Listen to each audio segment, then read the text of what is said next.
आप लोग बहुत ज्यादा टिप्स मांगते हैं कि स्टॉक मार्केट की सर कोई टिप दे दीजिए जिससे हमें बहुत ज्यादा पैसा आ जाए। आपको एक्चुअल में आज मैं 3 टिप्स देने वाला हूं जिससे आपको शॉर्ट पैसा आएगा स्टॉक मार्केट से, आप बहुत ज्यादा पैसा कमा सकते हो। बट ये जो टिप्स हैं जितनी आसान लग रही हैं उन्हें फॉलो करना उतना ही मुश्किल है। तो अगर आप मुश्किल काम के लिए रेडी हो, you can make money. So let's start with the very first tip. देखिए, स्टॉक मार्केट में आप 2 चीजें करते हैं, हमने लास्ट वीडियो में भी डिस्कस किया था। इधर यू ट्रेड, आप ट्रेडिंग करते हैं, और आप इन्वेस्ट करते हैं।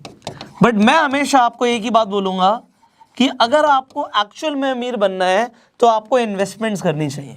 अब ये तो समझ आ गया इन्वेस्टमेंट्स करनी चाहिए, बट अब बात आती है जब आप इन्वेस्टमेंट की बात करते हैं, 2 चीजें मैटर करती हैं इन्वेस्टमेंट के ऊपर कि आपको सबसे पहले ये देखना है कि आप कितना पैसा लगाने वाले हैं।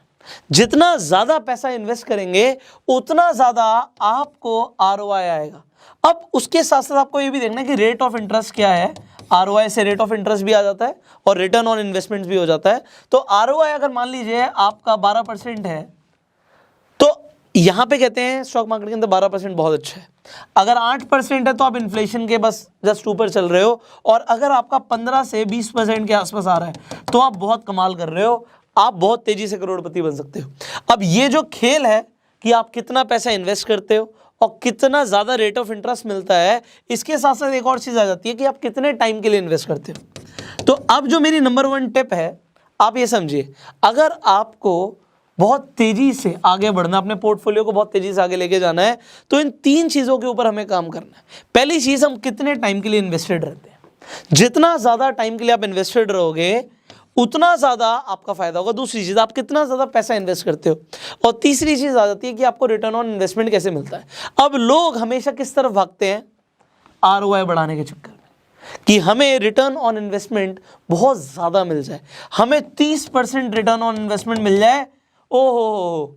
और अगर आपको समझना है कि ये रिटर्न ऑन इन्वेस्टमेंट्स कैसे काम करता है, मैं आई बटन पे वीडियो दे दूंगा, इसे आप देख लीजिएगा, आपको समझ आएगा कि 1-1% के रिटर्न ऑन इन्वेस्टमेंट से आपका जो ओवरऑल पैसा है वो किस तरीके से मल्टीप्लाई करता है। तो 1-1% का रेट ऑफ इंटरेस्ट बहुत मैटर करता है।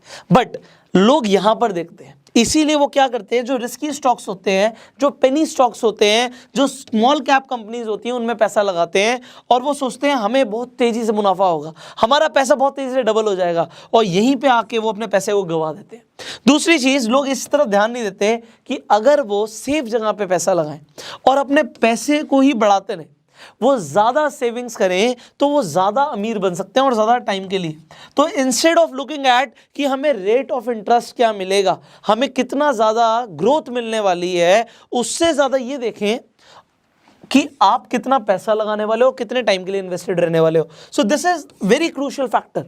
बट अब होता क्या है, जब भी हम कुछ कमाते हैं हम उसमें से सेव जरूर करते हैं। हम इंडियंस में सेविंग की आदत बहुत अच्छी है।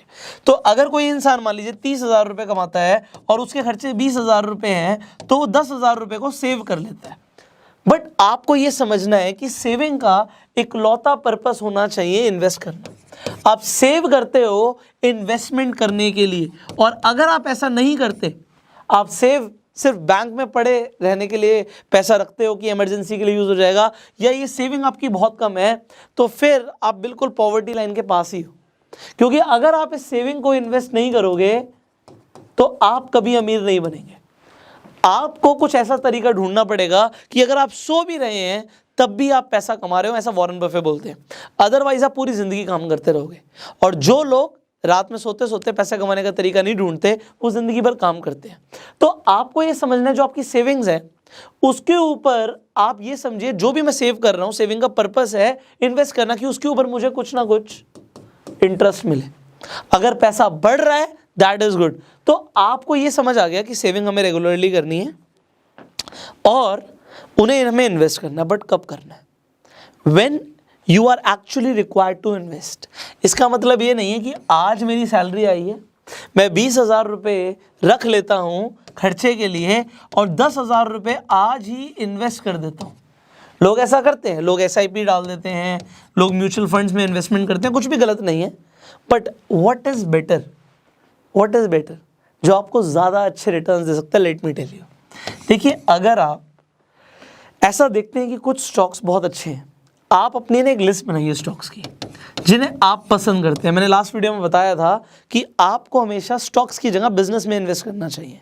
बिजनेस देखो कौन सी कंपनी अच्छा बिजनेस कर रही है, अपने घर में प्रोडक्ट्स देखते हो आप, जो प्रोडक्ट्स आपको अच्छे लगते हैं आप बिजनेस चूज कर लो। मान लेते हैं आप पिडलाइट को देखते हो। अब पिडलाइट वो कंपनी है जो फेविकॉल बनाती है, फेविक्विक बनाती है, आपको जो बहुत सारे प्रोडक्ट्स हैं जो आपके फेविकॉल के आते हैं, फर्नीचर्स में यूज़ होते हैं, पिडलाइट के सब आपने यूज़ किया होगा, एमसीएल यूज़ करी होगी।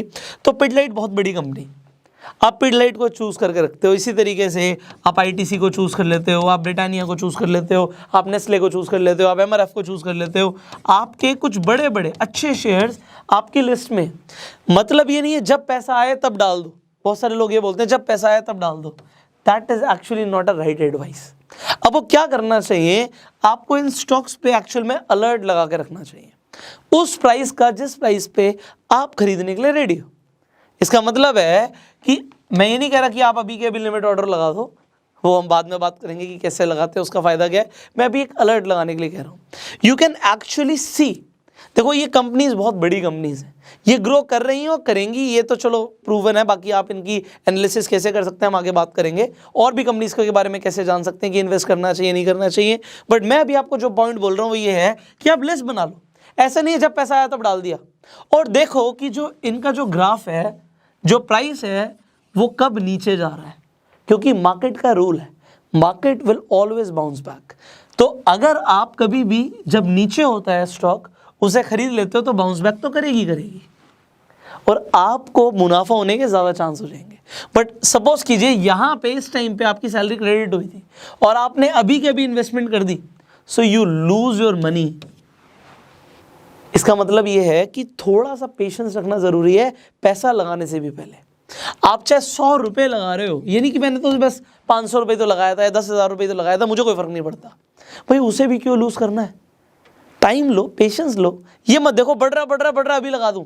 तो जब बढ़ रहा होता है तो there is again a rule कि मार्केट विल ऑलवेज क्रैश। तो रूल नंबर 1 जो मेरा है वो ये है, वॉरेन बफे के भी अपने रूल्स हैं बट यहाँ पे मेरा रूल है कि मार्केट्स विल ऑलवेज क्रैश। हमेशा क्रैश तो आएगा ही आएगा। और मेरा दूसरा रूल है market will always bounce back. तो ये अब नीचे जा रहा है तब आपके पास पैसा होना चाहिए। तो जो पैसा आप सेव कर रहे हो, मैंने बोला सेविंग का इकलौता पर्पस है कि हम उसे इन्वेस्ट करें। और इन्वेस्ट भी कैसे? अगर आप ये सोच रहे हो, मान लो आपके पास 10,000 रुपये हैं और जो आपका फेवरेट स्टॉक है, मान लीजिए आपका पिडलाइट फेवरेट स्टॉक है और आपने देखा अरे यार ये तो थोड़ा सा टूट गया, मान लेते हैं 10% या 15% टूट गया, मैं इसे अभी के अभी खरीद लूंगा। Well wait a while. अगर आपके पास 10,000 रुपये हैं और आपका ये लिस्ट में से एक फेवरेट स्टॉक है तो मैं कहूँगा आप 3 या 4,000 रुपये लगाओ, थोड़ा सा और पेशेंस रखो। हो सकता है जहाँ पे आप इन्वेस्ट कर रहे हो उसके बाद भी और टूट जाए, तो फिर क्या करना है, फिर री इन्वेस्ट करना है। यहाँ पे भी पैसा लगाया, यहाँ पे भी पैसा लगाएंगे और इसके बाद हो सकता है थोड़ा सा और टूट जाए, अरे वाह और पैसा लगा देंगे, क्योंकि उसके बाद हमें वेट एंड वॉच करना। हो सकता है उसके बाद भी हम थोड़ा सा लॉस में जा रहे हो, बट वहाँ पे लॉस बियर करना पड़ेगा क्योंकि हमें बाय एंड सेल नहीं करना, हमें बाय एंड होल्ड करना है। And you will see the magic. The magic is market will always bounce back. ये rule है. So if you'll invest like this, you're going to make money for sure. आप 100% पैसा कमाएंगे, आपको किसी की कोई टिप की जरूरत ही नहीं है। आप बड़ी कंपनी में पैसा लगा रहे हो, अगर उसका आज मार्केट प्राइस डाउन जा रहा है, और यहाँ पे मैं लिस्ट क्यों बोल रहा हूँ, हो सकता है कोई एक कंपनी जिस पर बहुत ज़्यादा भरोसा कर रहे हो सकता है उसके साथ कुछ हादसा हो जाए, जैसे कि येस बैंक के साथ हुआ। हादसा मतलब स्टॉक इतना गिर गया कि वो ज़मीन पर आ गया, उससे नीचे घुस गया वो तो। बट बात ये है कि उसके बाद भी क्या बाइंग अपॉर्चुनिटी बनती है, उसके लिए आपको बहुत सारे एनालिसिस करने पड़ेंगे। बट द थिंग इज जो बड़ी कंपनीज हैं उनके साथ जनरली ऐसा नहीं होता, हो भी सकता है, बट इसीलिए मैंने लिस्ट बोला कि ना सिर्फ एक, आपके पोर्टफोलियो में कम से कम 3-4 बड़ी कंपनीज होनी चाहिए कि आपको वो एक स्टेबिलिटी भी दें, आपको हार्ट अटैक ना हो जैसे बहुत सारे लोगों को हो जाता है। तो यहाँ पे हो सकता है आपको यहाँ पे एक फंडामेंटल रूल समझ आ गया। एंड थर्ड जो सबसे इंपॉर्टेंट है, जो आपको हर एक्सपर्ट बोलेगा अगर वो एक्सपर्ट है तो, कि भैया हम जब भी इन्वेस्ट कर रहे हैं हम लॉन्ग टर्म के लिए कर रहे हैं। लोग क्या करते हैं, मान लेते हैं आपने किसी स्टॉक में इन्वेस्ट किया और स्टॉक में इन्वेस्ट करने के बाद जैसे उसमें आपको दिखा 10% का मुनाफा हो गया, 20% का मुनाफा हो गया, 30% का मुनाफा हो गया, हम तुरंत सेल कर देते हैं।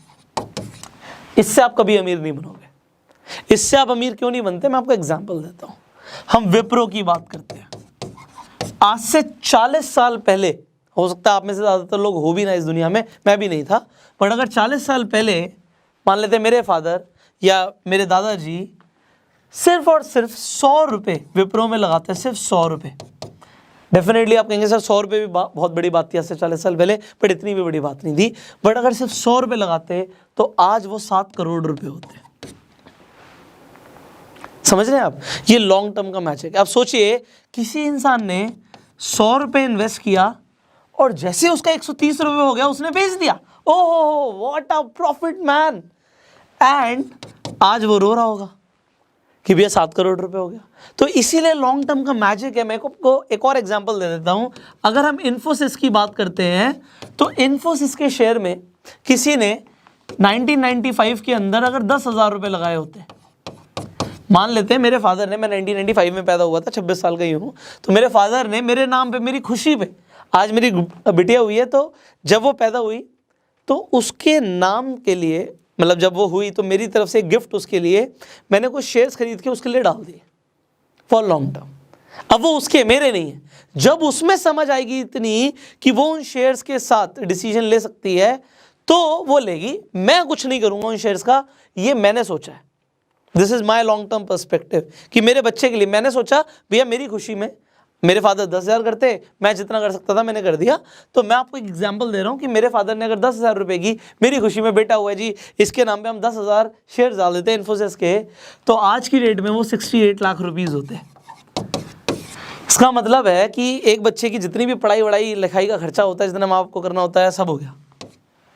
ऑब्वियसली लॉन्ग टर्म हमारा फ़ायदा तभी है जब हम उन स्टॉक्स को थोड़ा थोड़ा डाइल्यूट करके वो कैश को ले आए अपने पास। हम इन्वेस्टमेंट इसीलिए करते हैं, बट वो लॉन्ग टर्म में जो आपको रिजल्ट देती है ना, वो कभी भी ये नहीं होता कि मेरे फादर ने देखा 10,000 का शेयर मैंने खरीदा था, 13,000 का हो गया, बेच दो।